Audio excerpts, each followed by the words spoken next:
Bonjour!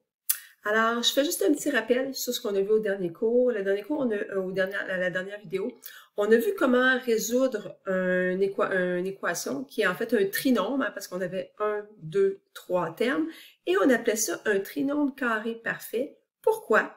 Parce que le premier terme était un carré, le dernier terme était un carré, et ce qu'on avait au milieu était la multiplication, ou encore le produit de 2, multiplié par la racine du premier, multiplié par la racine du dernier, et ça me donnait, dans ce cas-ci, par exemple, exactement 18.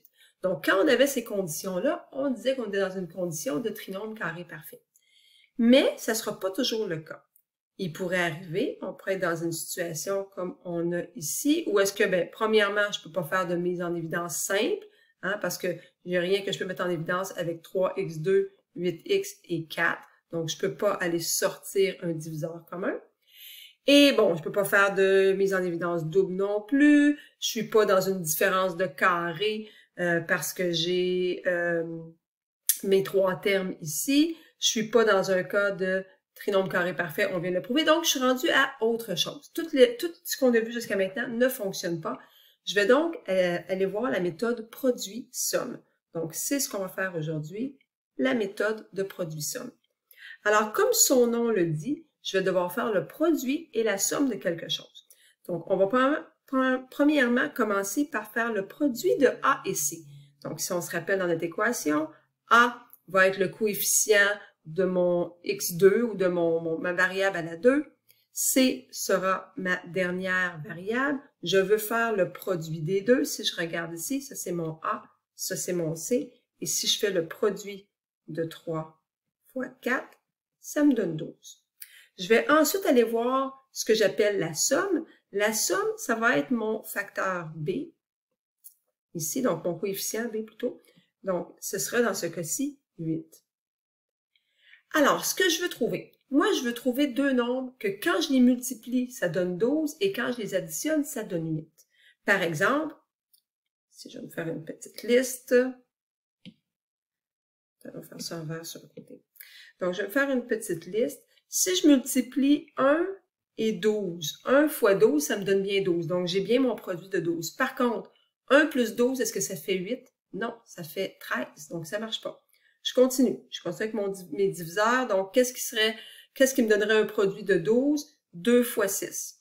Alors, 2 fois 6, ça me donne 12. Si je fais 2 plus 6, est-ce que ça me donne 8? Oui. Donc, je viens de trouver les deux nombres qui vont satisfaire ma condition de produit-somme, c'est-à-dire je les multiplie, ça me donne 12, je les additionne, ça me donne 8. Si j'étais allé voir là, plus loin, mettons que je continue juste pour le plaisir, là, normalement tu arrêtes là quand tu les trouves. Mais si je continue pour voir, 3 fois 4, 3 fois 4 ça me donne 12, mais quand je les additionne, ça me donne pas 8, ça me donne 7. Donc ça fonctionne pas et j'ai pas d'autres diviseurs, je les ai tous trouvés. Donc effectivement, ce qui va correspondre à cette solution-là, c'est 2 et 6. Alors, qu'est-ce que je fais par la suite? Quand j'ai trouvé mes nombres 2 et 6, eh bien, je m'en viens remplacer le 8x par 2x et 6x. Donc, tu vois ici, j'ai bien 2x et 6x. Quand je les additionne, ça me fait bien 8x. Donc, j'ai le droit de dire que mes deux équations ici sont égales. OK? À partir de là, donc, ce que je vais faire, je vais venir faire, je sens un petit crochet là, que j'ai mis pour ne pas me mélanger. Je vais venir faire une mise en évidence double. Donc, je considère que ça va être ensemble. Donc, je regarde, qu'est-ce que je peux mettre en évidence avec 3x et x? Donc, qu'est-ce que je peux venir sortir de là? Je peux venir sortir un x. Ça va donc me donner 3x plus 2. Même processus avec le deuxième. Qu'est-ce que je peux sortir de 6x et de 4? Je peux certainement sortir un 2.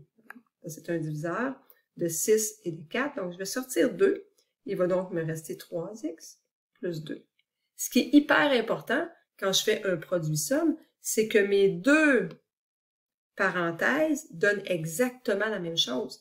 Si j'ai pas exactement la même chose, ça ne fonctionne pas. Donc, je pourrais pas faire un produit-somme à ce moment-là.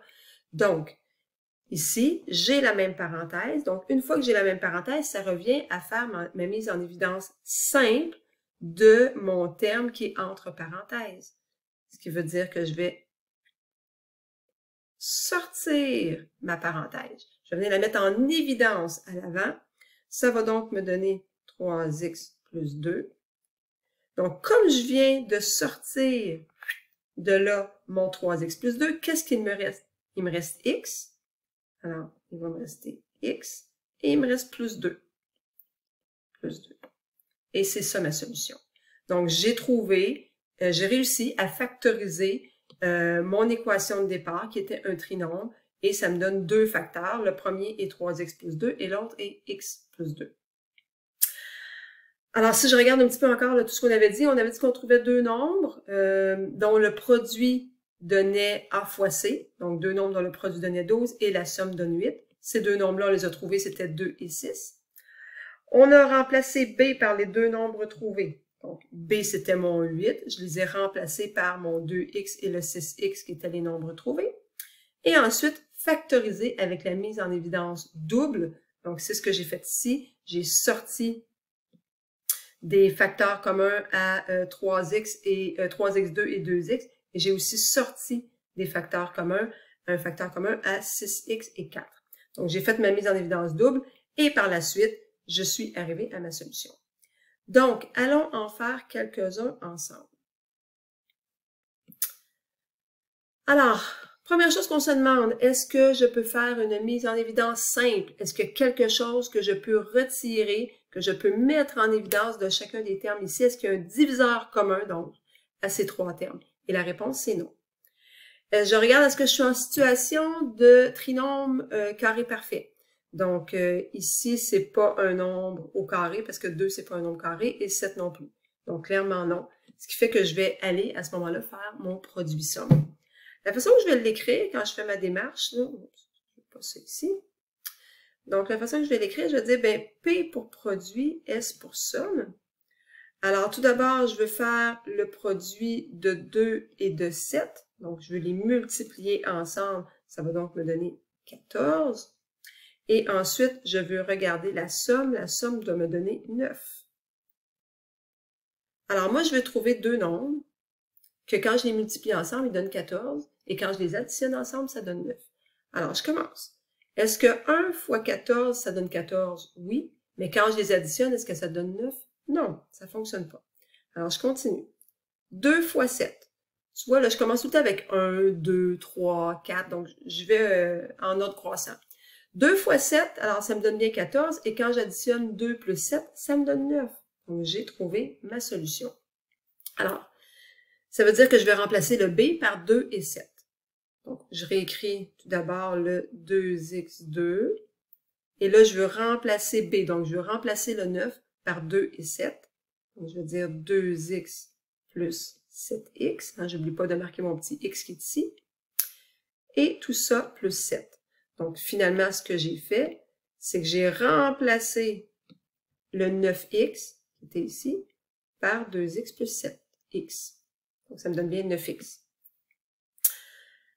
Alors là, ce qui me reste à faire, c'est faire ma mise en évidence double. Donc, je fais la mise en évidence double de la première partie ici. Ensuite, je vais aller faire la mise en évidence de la deuxième partie. Alors, je peux certainement sortir un 2x.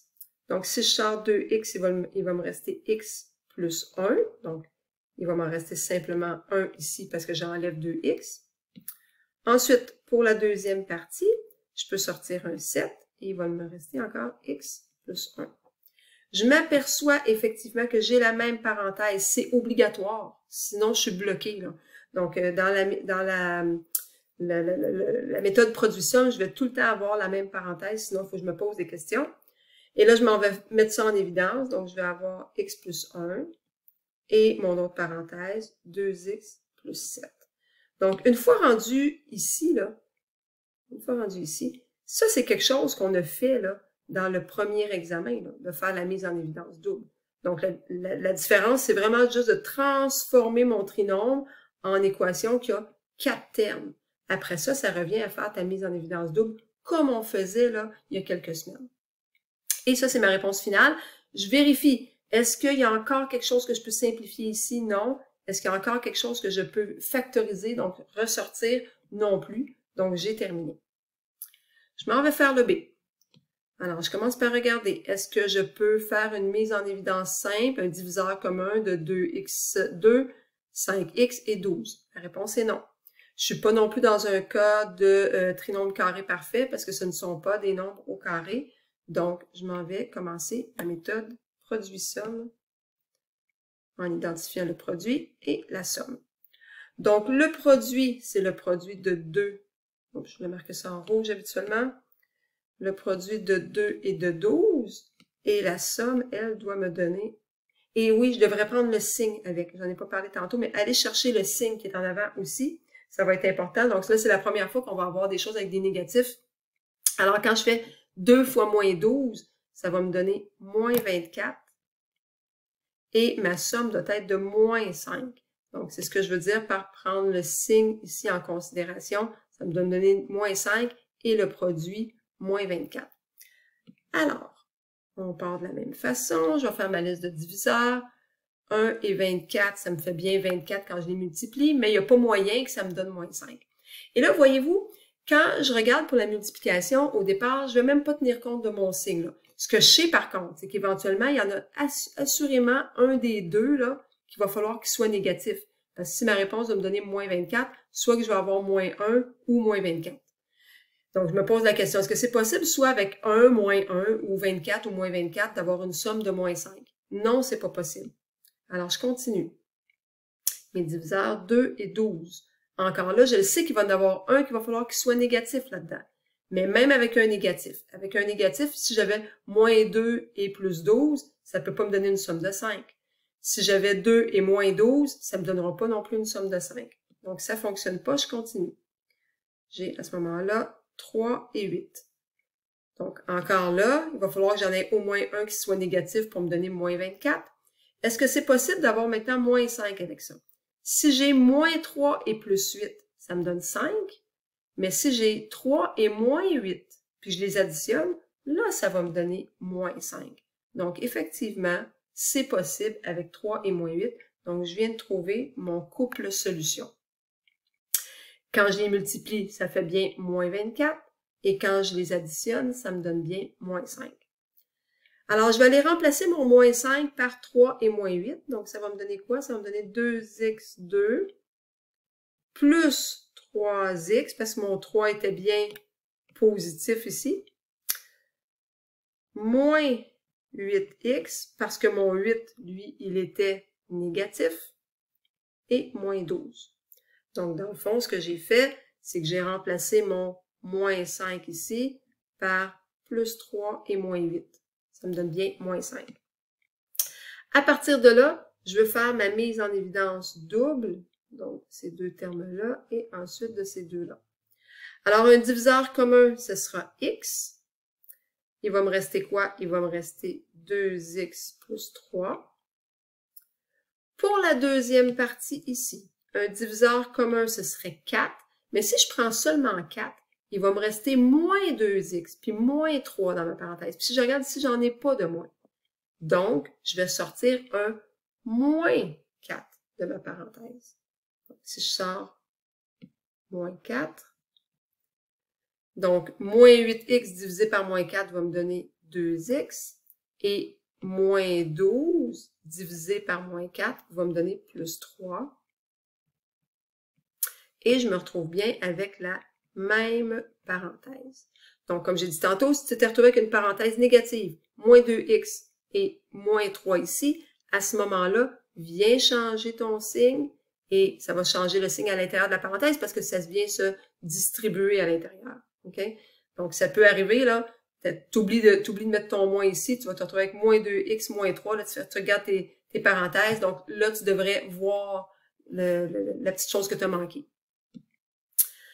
Alors, il nous reste à finaliser tout ça. Je m'en viens mettre en évidence le 2x plus 3 à l'avant et il va donc me rester x moins 4 et c'est terminé. On en fait, tiens, je pense que je vais vous laisser faire le C. Okay? Je vais vous laisser essayer le C et moi, je vais faire le D. Donc, je te poserai la question Classroom sera le C aujourd'hui. Donc, je m'en viens faire le D. Je regarde tout ça et je me dis, premièrement, est-ce que je peux mettre quelque chose en évidence? Est-ce que je peux faire une mise en évidence simple de quelque chose ici dans 6x, 6x2, 33x et 63? Moi, quand je regarde ça, je vois que le premier, il se divise par 6 et par 3 et par 2. Ça se divise pas par 2, mais ça se divise certainement par 3. Donc là, ça se divise par 3, ça se divise par 3. Et 63 aussi, facilement, on peut voir qu'il se divise par 3 parce que 6 plus 3, ça va me donner 9. Et que 9, ça se divise par 3. Donc, je vais me mettre en évidence 3. Il va donc me rester 2x2 moins 11x moins 21. Donc, à partir de là, je regarde encore ce qui me reste à l'intérieur et je dis, OK, j'ai 3 nombres, donc un trinombre. C'est pas un trinombre de carré parfait, donc je vais faire produit-somme. Le produit, donc ça va être le produit de 2 et de moins 21. Ça va donc me donner moins 42. Et la somme serait moins 11. Donc, les diviseurs de 42. Bon, 1 et 42, ça ne fonctionnera pas pour faire une somme de 11. Ensuite, 2 et 21. 2 et 21, encore là, peu importe, même si je mets un négatif là-dedans, c'est pas possible d'avoir une somme de moins 11. Si j'essaie ensuite de diviser par 3, ce sera à ce moment-là 3 et 14. Donc, 3 fois 14 me donne 42. Maintenant, je sais qu'il y en a un des deux qui doit être négatif. Hein, c'est absolument nécessaire parce que pour avoir une somme de moins 42, il faut que j'en ai un des deux qui est négatif. Si lui est négatif, si j'ai moins 3 et 14, ça me donnerait une somme de 11. Moi, je veux moins 11. Mais si je mets moins 14 et 3, effectivement, le produit me donne moins 42 et la somme me donnera moins 11. Donc, je viens de trouver mes nombres. Donc, le 3, il reste en avant. Mon équation à l'intérieur, mon trinombre va devenir 2x2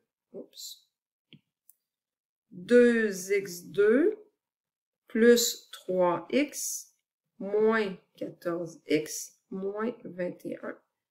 Encore là, on voit que le 3x moins 14x, ça me donne bien le moins 11 que j'avais juste en haut. Alors, on s'en va faire une mise en évidence double ici, avec ça. Donc, le 3 reste en avant. Je vais mettre en évidence un x. Il va donc me rester 2x plus 3. Donc, ici, là, j'ai sorti un x, il m'a resté 2x plus 3. J'ai quand même mis une parenthèse, là, parce que le 3, il affecte tout ça ici. Donc, on va voir où est-ce que cette parenthèse-là va se fermer tantôt. Ensuite, je fais la deuxième mise en évidence. Je vais sortir moins 7, qui va me donner encore là 2x plus 3. Et là, je ferme ma grande parenthèse qui avait été ouverte ici. Alors, pourquoi j'ai sorti moins 7 et pas plus 7? Parce que je ne voulais pas être pris avec un moins 2 et un moins 3 ici. Donc, c'est pour ça que je suis allée sortir moins 7 pour avoir quelque chose de positif dans ma parenthèse. Alors, le 3 est toujours... Oups, excusez. OK. Donc, je vais mettre en évidence... Ben, le 3, il reste toujours à l'avant. C'est ce que j'étais en train de dire. Ensuite, je viens mettre en évidence cette partie-ci, donc la parenthèse, qui était 2x plus 3. Et il va me rester quoi dans ma parenthèse? Dans la deuxième parenthèse, il va me rester x moins 7, comme ceci. Ça, c'est celui-ci. Donc, je vérifie une dernière fois, est-ce qu'il y a encore des choses que je peux mettre en évidence ici ou que je peux sortir pour factoriser? Non, donc j'ai factorisé au maximum, donc c'est ma réponse finale. Donc, la réponse Classroom sera d'essayer de résoudre celui-ci et on revoit ça en classe ensemble.